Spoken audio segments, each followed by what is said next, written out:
Pep Guardiola berikan update tentang masa depan Man City. Joao Cancelo telah melakukan perjalanan dengan skuad Manchester City untuk tur pramusim mereka setelah pergi dengan status pinjaman musim lalu ke Bayern Munich. Joao Cancelo punya masa depan di Manchester City meskipun dia keluar sebagai pemain pinjaman musim lalu. Cancelo tidak disukai di City musim lalu dan dipinjamkan ke Bayern Munich pada akhir jendela transfer Januari setelah tidak mengambil peran barunya dengan terlalu baik. Baik Cancelo dan manajer Pep Guardiola meremehkan laporan perselisihan antara keduanya dan menolak untuk menutup pintu karirnya di City. City meraih treble tanpa Cancelo, menggunakan sistem tanpa fullback jelang akhir musim. Bayern menolak kesempatan untuk mengontrak Cancelo secara permanen dan dia telah kembali untuk latihan pramusim di The Blues di tengah keraguan akan masa depannya. Berbicara menjelang pertandingan pramusim pertama City melawan Yokohama F. Marianoa, Guardiola ditanya tentang masa depan Cancelo, mengkonfirmasi bahwa pemain internasional Portugal itu tetap menjadi bagian dari rencananya ke depan. Meski begitu, Guardiola membuka kembali pintu bagi Cancelo untuk diintegrasikan kembali ke dalam skuad City. Dia juga menyarankan agar dia tetap pergi, mengakui bahwa belum ada yang diputuskan. Dia ada di sini. Joao sangat penting bagi kami di masa lalu. Dia kembali ke sini dan menjadi bagian dari grup. Kita akan lihat apa yang terjadi, kata Guardiola. Dalam jawaban ini, Guardiola mengatakan bahwa dia tidak bisa menjawab tentang masa depan pemain tertentu karena banyak hal akan terjadi.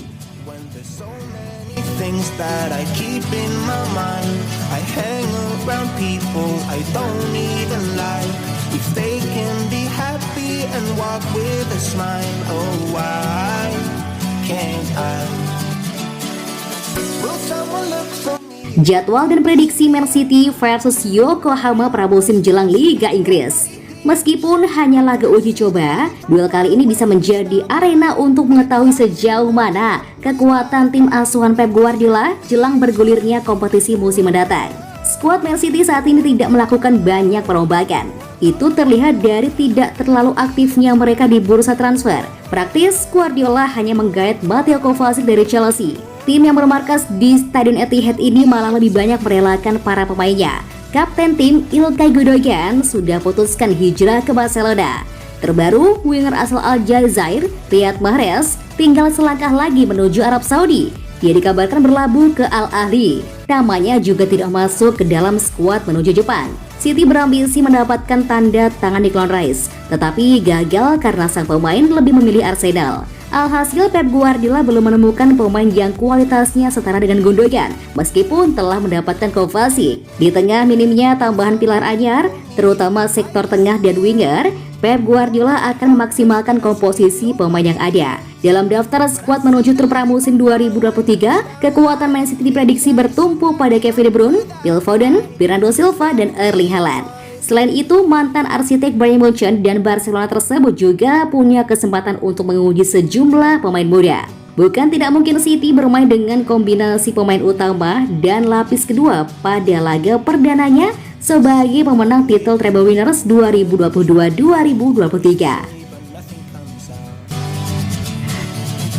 I am looking for the better days. Seem like they just stay away whenever I try.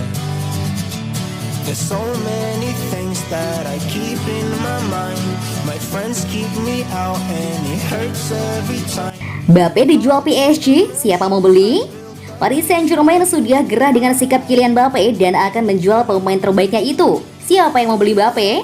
Masa depan Mbappe kembali jadi spekulasi setelah PSG menegaskan akan melepasnya musim panas ini. Manajemen mereka bakal dikerjain oleh Mbappe jika tetap mempertahankannya. Sebab Mbappe dianggap sudah punya kesepakatan prakontrak dengan Madrid untuk gabung ke sana cuma-cuma pada 2024. Mbappe bahkan tidak merespons ultimatum presiden PSG Nasser Al-Khelaifi sebelumnya. Saat itu Al-Khelaifi minta Mbappe segera perpanjang kontrak atau pergi musim panas ini. Selain agar Madrid tidak perlu mengeluarkan uang, Mbappe kabarnya juga ingin mendapat bonus apabila memenuhi masa kontraknya yang lama. PSG ambil aksi dengan tidak bawa Mbappe ke dalam tur pramusim di Jepang. PSG meninggalkan Mbappe di Paris untuk mengurus masa depannya. PSG disebut mendengarkan tawaran untuk Mbappe, tapi tidak untuk nominal yang rendah. PSG kabarnya tidak meminta sampai 200 juta euro, tapi setidaknya di kisaran 100 hingga 150 juta euro. Harga ini pula yang sempat ditawarkan Madrid kepada PSG 2 musim lalu saat mereka hendak merekrut Mbappe, tapi selalu ditolak. Bahkan Madrid sempat menaikkan tawaran hingga 180 juta euro. Kini Madrid mau tak mau harus mengubah rencana mereka untuk merekrut Mbappe lebih cepat jika tak ingin disalip klub lain. Kabarnya Liverpool juga tertarik untuk membeli Mbappe. Bahkan ada isu terbaru kalau Mbappe akan direkrut dulu oleh klub Arab Saudi selama semusim sebelum dibeli Madrid musim depan. Menurut Anda, kira-kira bakal kemana kah Mbappe?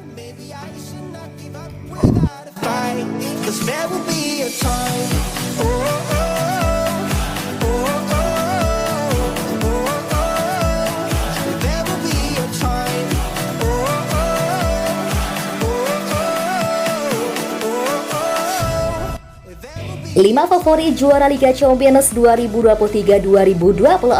Maaf, MU minggir dulu ya. Yang kelima, Arsenal. Bisakah ini menjadi tahun Arsenal berjaya di Liga Champions? Mengapa tidak?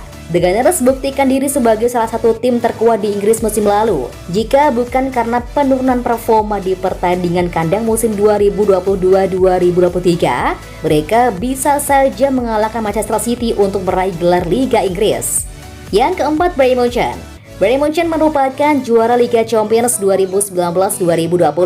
Mereka dominan di Liga tetapi tidak bertaji di Eropa dalam beberapa musim terakhir. Bayern punya pelatih yang terbukti luar biasa dalam menavigasi turnamen sistem gugur, yaitu Thomas Tuchel.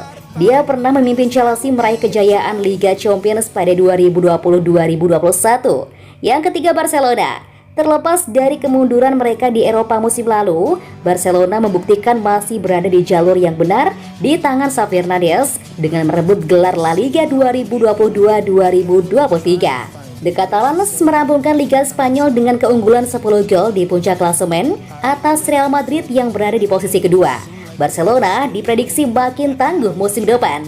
Yang kedua, Manchester City. Manchester City menjuarai Liga Champions pertama mereka musim lalu. Itu adalah pencapaian bersejarah bagi The Citizens. Jadi wajar jika Man City kembali difavoritkan dalam pacuan gelar juara musim depan. Dan yang pertama, Real Madrid. Setelah mengontrak Jude Bellingham dari Borussia Dortmund dengan harga 103 juta euro, Real Madrid telah mengamankan masa depan lini tengah. Carlo Ancelotti membawa Real Madrid meraih kejayaan di Liga Champions pada musim 2021-2022. Raksasa La Liga memiliki DNA Liga Champions serta banyak pemain berbakat.